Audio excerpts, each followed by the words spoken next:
All right, I want to show you guys how to blur an object out in the background. Here we have our shot, and I've blurred this picture in the background. I did this with Magic Mask, which is a studio only, but I'll show you another way to do it if you don't have studio. So this is all done on the color page, and starting with Magic Mask, you can see it's got a little bit of bleed here.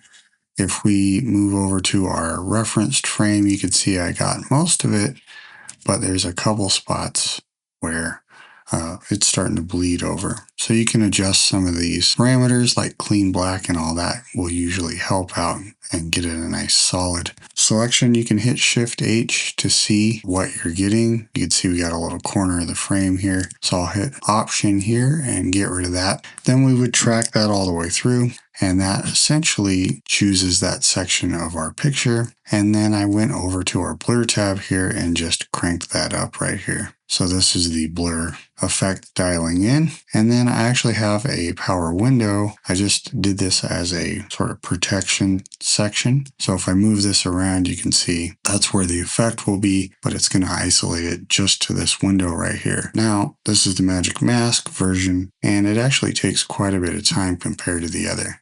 So I made another version here with the non-studio version. So if you don't have the studio version, we can do this essentially the same way, and it's almost double speed. So with this one, I just grabbed a curve tool here and I drew around the edge of the picture frame, avoiding this lamp, and then hit the tracker, tracked it forward and backwards. There's not a lot going on as far as movement or the actor leaning in front of the object. So kind of got lucky with this particular shot on that.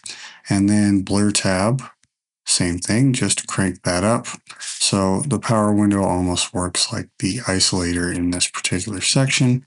And I did add a little bit of soft edge. Now you can see if I hit Shift tilde, it will turn off the power window overlay here. And you can actually zoom in and use your softness to get the edges a little bit nicer. So you can see I have outside softness is at 0.72.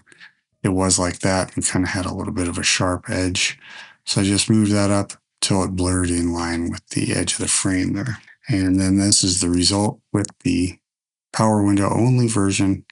And luckily it works pretty well. And the only time this computer of mine actually gets really hot is using the Magic Mask. So tracking that Magic Mask and doing all that calculating really cranks up the processor. So it's pretty hard on the computer, and it probably takes 3 times as long just to get the track done.